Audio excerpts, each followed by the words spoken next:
Si je vous dis rue Colonel-Bourg, dans laquelle je suis en train de passer, il est probable que cette rue vous évoque le contrôle technique, mais également le passage de votre permis de conduire, comme quasi la moitié des Bruxellois, tôt ou tard, sauf si vous êtes né avant les années 50-60, puisqu'à l'époque, le permis de conduire était envoyé par la poste, sans qu'on ait demandé quoi que ce soit. Depuis lors, il y a un permis, et cette semaine est parue une étude qui confirme un phénomène déjà observé depuis le début des années 2000, à savoir, année après année, un report de la moyenne d'âge, une augmentation de l'âge moyen de passage du permis de conduire.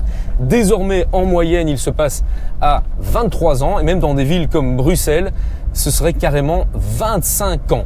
Quelles sont les raisons de ce report de plus en plus marqué? Première raison assez évidente, c'est le coût, la difficulté de passer son permis de conduire, la difficulté des tests, l'obligation de prendre des cours qui sont eux-mêmes payants, l'accès à la voiture, les voitures de plus en plus chères, les taxes, les PV, les limitations, obligation quasi d'avoir un parking, impossibilité de nos jours pour un jeune d'acheter une vieille guimbarde pour commencer à rouler parce que il y a les normes de pollution qui sont passées par là également. Donc tout cet aspect financier est une première raison. Autre aspect, forcément, autre raison, ce sont les alternatives, les transports en commun, la mobilité douce qui fait que pour beaucoup de jeunes, ce n'est plus vraiment, la voiture n'est plus la priorité absolue.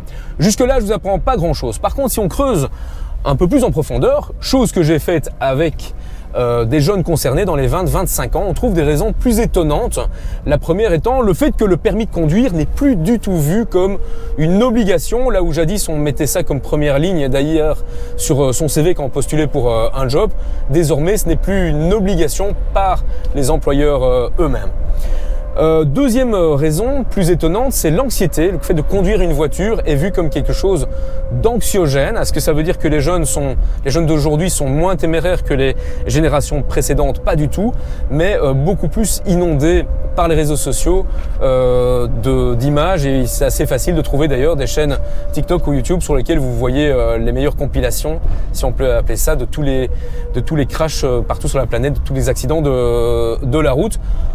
En tout cas, comme conséquence, ça amène de l'anxiété, alors que paradoxalement, les normes et les voitures sont devenues de plus en plus safe et que l'accidentalité, la sécurité routière est en amélioration depuis de nombreuses années. Autre raison également, c'est le car bashing ou l'électrique bashing, les voitures qui sont vues de plus en plus, même par les jeunes, comme étant polluantes, alors que, et on l'a vu ensemble déjà dans une précédente Minute Mobilité, une voiture électrique a un meilleur bilan écologique que son homologue thermique. Toujours est-il que l'âge moyen recule et moralité, le slogan « Ma voiture, ma liberté, mon permis de conduire à 18 ans » est en train de devenir plutôt « Ma voiture et mon permis de conduire, ce sera pour plus tard ». Je ne sais pas dans quel camp vous vous situez, je vous laisse méditer cette réflexion.